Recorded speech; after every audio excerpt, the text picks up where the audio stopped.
Turning to a story that is making headlines around the world, an unprecedented, albeit controversial, advanced high-frequency radar mapping under Egypt's famous pyramids. The Great Pyramid is not what we were told. New scans have finally mapped the hidden void sealed above the Grand Gallery, and what they reveal is a design trick no one expected. It was absolutely a magnificent discovery, made headline news all over the world, and really sort of captured public imagination at just the right time. They were hiding something inside the pyramid, and its true purpose is darker than history dares to admit. The mapping breakthrough that exposed the truth. In 2017, the International Scan Pyramids project stunned the world by announcing the discovery of a massive hidden anomaly inside the Great Pyramid of Giza. If you have the same material in a structure, you're expecting to have in the same orientation more or less, you expect to have the same thermal signature. Just one block and the other right next to it has to mean something because it's not normal. The project used a technology called Muon radiography. Muons are subatomic particles created when cosmic rays from space hit Earth's atmosphere. They constantly shower down on the planet. When they pass through stone, their speed and density change depending on how much material they encounter. By placing detectors inside and around the pyramid, scientists could track these particles and build an image of what was solid and what was empty inside. Using a technique called muography, researchers planted special plates inside and around the pyramid that recognize subatomic particles passing through the rock, revealing what is stone and what is empty space. That first announcement did not give a clear picture.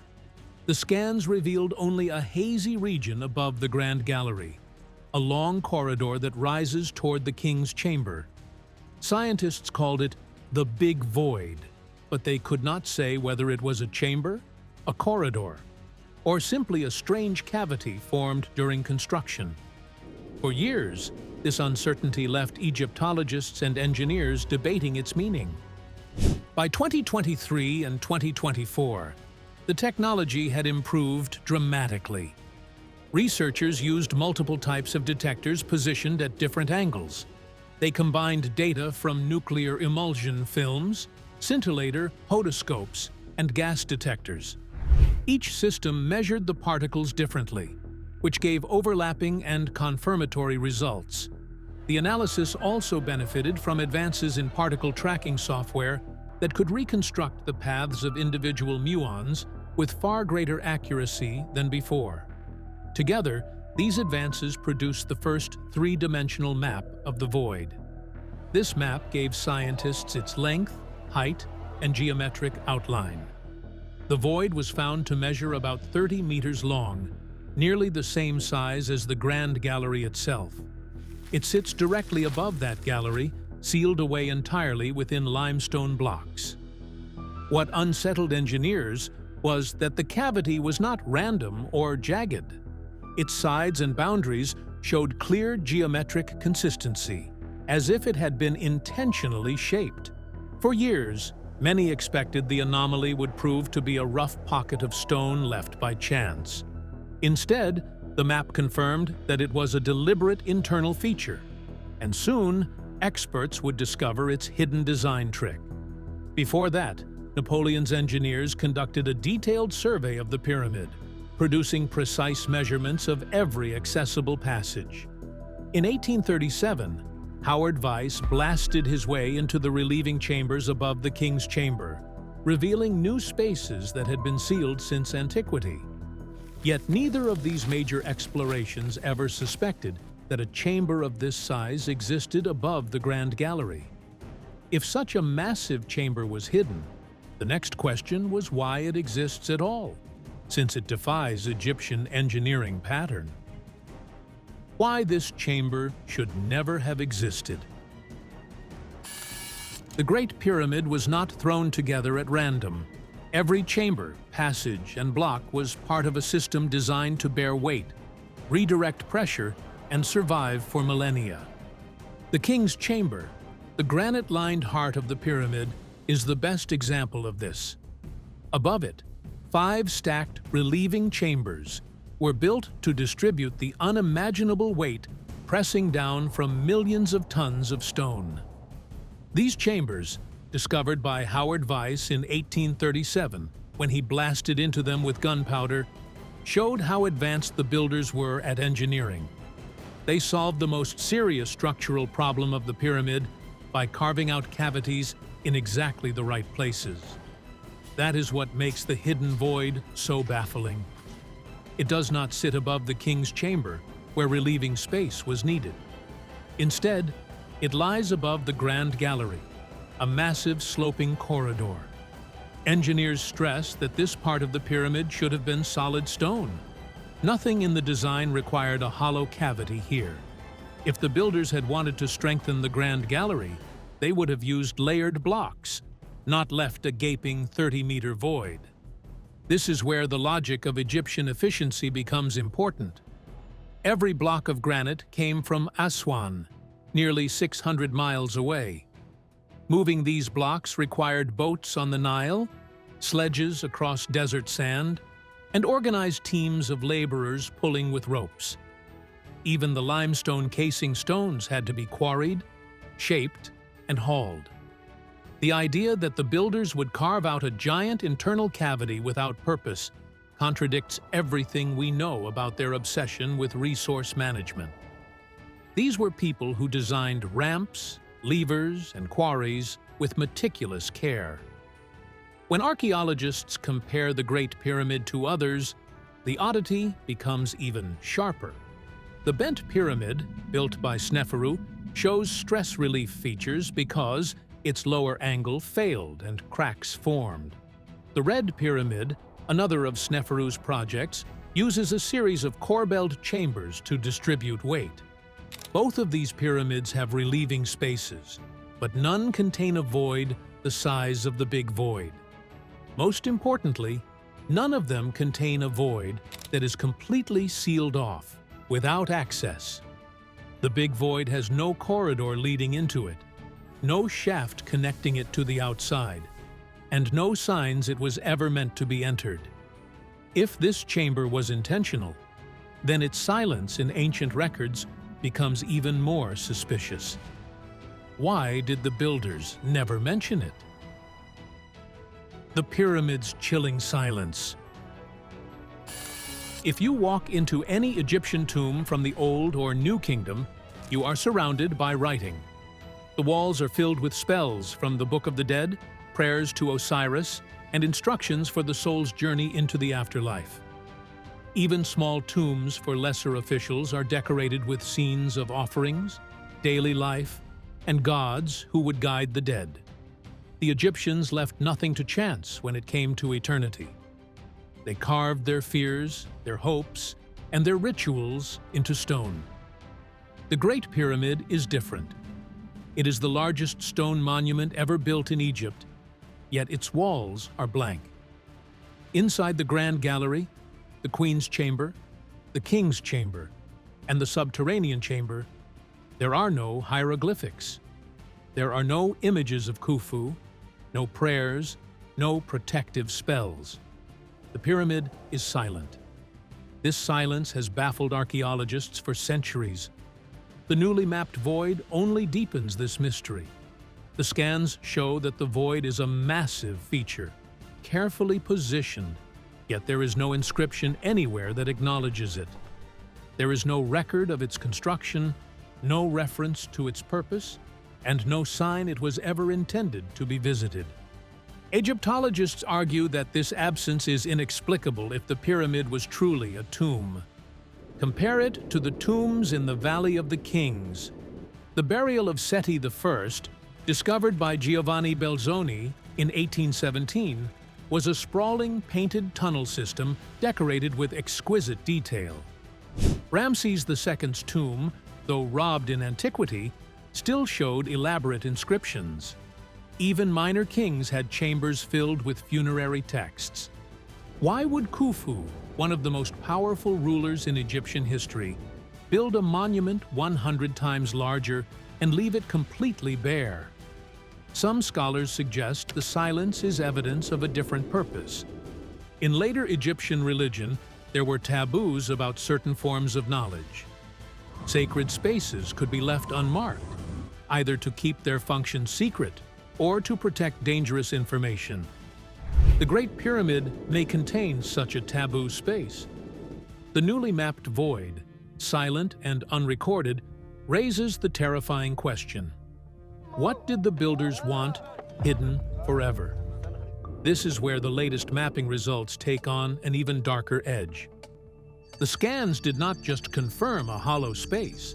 They revealed geometric features that suggest the builders employed a design trick no one expected. Egyptologists may remain cautious in their wording, but engineers admit privately that the silence of the pyramid makes sense only if concealment was part of the plan from the start. This silence becomes even more chilling when considered alongside evidence that the pyramid's design included deliberate concealment strategies, a pattern the void now seems to follow. Evidence of deliberate concealment. The Queen's Chamber holds one of the most baffling examples of this strategy. In the 1990s, German engineer Rudolf Gantenbrink sent a small robot named Upuaut into the chamber's narrow shafts. Each shaft is only about 8 inches wide, far too small for a person to enter, which meant they had never been properly examined before. As the robot climbed higher through one of these shafts, it reached an unexpected barrier. The passage was blocked by a limestone slab that had been carefully fitted into place. What shocked researchers was that this slab contained 2 small copper pins set into its surface. It was not a natural obstruction. It was deliberately installed, and it looked like a sealed door. Egyptologists could not explain why such a feature would exist inside a pyramid. A follow-up investigation in 2002, this time with another robot carrying a fiber optic camera, explored the other shaft and found that it too ended in a similar limestone block with copper fittings. When the camera peered through a drilled hole in one of the blocks, faint red markings were visible on the stone behind it. Their meaning has never been explained. To this day, Egyptologists admit that these copper-pinned limestone blocks are completely unique in all of Egyptian architecture. Even the graffiti left by the builders hints at secrecy. In the relieving chambers above the King's Chamber, discovered by Howard Weiss in 1837, red-painted quarry marks record the names of worker crews. Most are ordinary, such as the Friends of Khufu. But fringe researchers have long claimed that one group used a more ominous name, the Guardians of the Secret. While mainstream scholars argue this phrase is unproven, the very existence of such speculation reflects the unease surrounding the pyramid's purpose. Beyond the walls of Giza, inscriptions from the Old Kingdom speak of mysterious places like the Hall of Stars or the Room of Judgment. Egyptologists have never matched these names to any known structure. Some now suggest that the newly mapped void could be connected to these enigmatic references, deliberately left undescribed to outsiders. Taken together, the evidence forms a disturbing picture. Every blocking stone, every false passage, every sealed shaft was part of a deliberate strategy. But concealment is only one layer. The void also connects to a series of physical anomalies long documented inside the pyramid. These anomalies suggest the builders were working towards something not only secret, but dangerous. Anomalies that refuse explanation. One of the most important of these anomalies was confirmed in 2011 during the JD project. A robot equipped with a fiber optic camera drilled a small hole through one of the mysterious limestone doors at the end of the Queen's Chamber shafts. On the other side, researchers expected to find rubble or solid stone. Instead, they saw faint red markings painted on the block behind it. The markings were unlike any known hieroglyphics. Their shape and purpose remain a mystery. Egyptologists could not explain why someone would paint hidden symbols in a place no human eye was meant to see. Another anomaly has to do with the chemicals. Residue inside the shafts has been reported to contain traces of zinc and hydrochloric acid. These substances do not belong in a funerary monument. They are not used in mummification. They are not mentioned in burial rituals. The fact that they appear inside sealed shafts suggests an entirely different process was taking place inside the pyramid. Some scientists have cautiously suggested this could point to chemical reactions deliberately created for reasons unknown. The pyramid also contains the baffling subterranean chamber. Unlike the king's chamber or queen's chamber, this space is rough, unfinished, and carved deep into the bedrock beneath the pyramid. Its purpose has never been explained. Some argue it may have served as a reservoir, a holding tank for water that once played a role in the functioning of the pyramid. Others argue it was abandoned because construction failed. But even if abandoned, why leave it accessible? Why cut so deeply if it was never to be used? When scientists overlay the new three-dimensional map of the void with the pyramid's other features, the anomalies appear less isolated. The void sits directly above the Grand Gallery, a location that seems to connect symbolically and architecturally with the Queen's Chamber shafts and possibly with the subterranean chamber below. The alignment is too precise to dismiss as coincidence. This has led some engineers to suggest the pyramid may have been designed as an interconnected system, with each anomaly serving a role in a larger mechanism.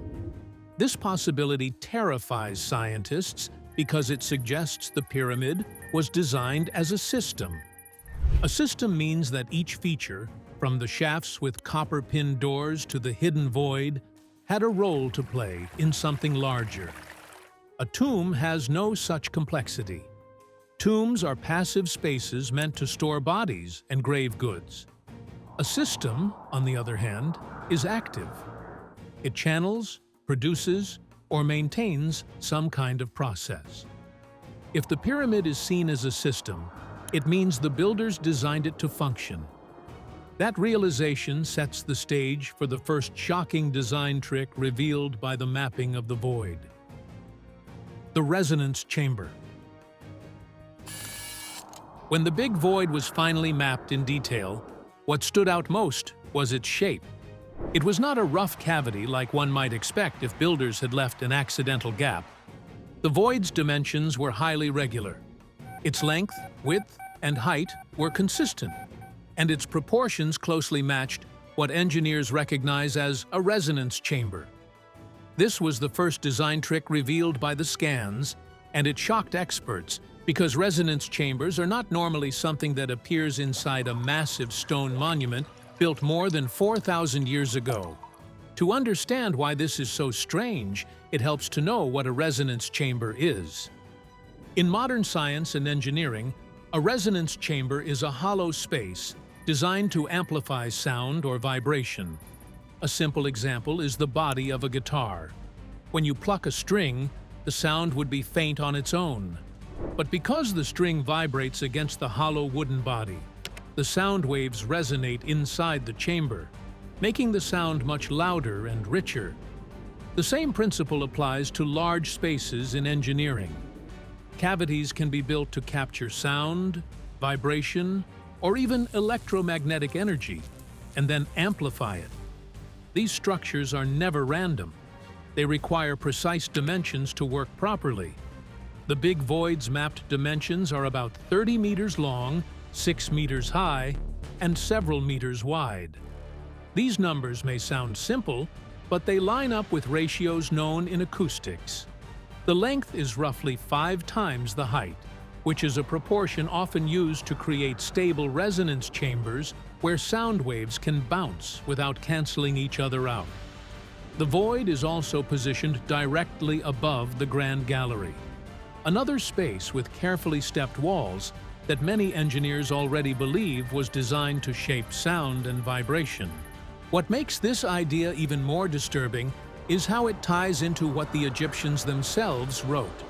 In the pyramid texts, the oldest religious writings in the world, The soul of the pharaoh was said to rise through the shafts of the pyramid to reach the heavens. The king was not thought of as simply dead. He was believed to transform into an immortal being and join the gods. His spirit was meant to travel to Orion, the constellation linked with Osiris, god of the afterlife, and to Sirius, the star that marked renewal and resurrection. For years, archaeologists treated these passages as symbolic poetry. They assumed the shafts were just spiritual pathways imagined in texts. But the shafts are real. They are narrow stone tunnels cut at precise angles inside the pyramid. Two of them point directly toward Orion and Sirius as they appeared in the night sky during Khufu's reign. That means the builders connected the king's soul in both writing and architecture to the stars. Here is where the resonance theory becomes terrifying. Some researchers suggest the shafts may have carried more than just symbolic meaning. They could have been designed to channel sound, vibration, or even pulses of energy upward into the big void. In Egyptian belief, this would not have been separate from the king's soul. The vibrations could have been understood as the vehicle of the soul, the medium that carried his essence upward, magnified by the void until it reached the stars. Think of a flute. When you blow air into the tube, the sound is shaped and made louder by the instrument. In the same way, the shafts may have shaped and directed the breath or essence of the king, while the big void amplified it, turning his passage into something both physical and spiritual. His soul was not imagined floating freely. It was carried, like a note through an instrument, through stone channels designed with purpose. This is why scientists are unsettled. To create resonance chambers that actually work requires mathematical precision. Modern engineers rely on complex formulas to design rooms or machines with proper resonance. For the builders of the Great Pyramid to achieve the same effect 4,000 years ago suggests they had advanced knowledge of acoustics and physics that should not have existed at that time. If the big void really was tuned to resonate with the shafts, then the pyramid was both a tomb and a machine, a device designed to launch the pharaoh's soul into eternity by turning vibration and energy into a literal pathway to the stars. This is why the mapped void is considered a hidden design trick. On the surface, it looks like an empty hall, but it's a chamber that hides its true purpose unless you know how resonance works. But resonance was not the only secret. The mapping revealed an even more disturbing design element: the sealed interface. When the void above the Grand Gallery was mapped in detail, scientists noticed something odd. Along parts of the floor and sections of the walls, the scans revealed recesses and negative spaces. A recess is a carved-out indentation, like a slot cut into a flat surface. A negative space means an empty gap shaped to fit something else. These are geometric, with straight lines and angles that look like placeholders for objects that are no longer there. Its proportions and shaped recesses suggest that the builders inserted specific components into this space, which have since disappeared. The question is, what kind of thing could have been fitted into a sealed chamber 30 meters long? And why does that thought terrify engineers? One possibility is that the void once held giant granite beams. Granite contains quartz, a mineral that can generate tiny electrical charges when it vibrates, a property called piezoelectricity. If the void once contained large granite blocks fitted into its recesses, they could have vibrated in response to energy produced in the Grand Gallery below. Instead of being silent stone, the chamber could have functioned as a resonant battery, amplifying energy through vibration. Deployed at such a massive scale, the effect could have produced powerful fields of sound or energy. If misused, those forces could have destabilized the chamber, or even the pyramid itself. Another possibility is that the recesses once supported large stone or copper basins. Chemical traces of zinc and hydrochloric acid were already found in the Queen's chamber shafts. When those two substances are combined, they produce hydrogen gas. If gas was generated in the lower chambers and funneled upward into the void, then the chamber could have been a containment hall. Hydrogen is highly explosive under the right conditions. Storing or amplifying it inside a sealed stone cavity would have been incredibly dangerous.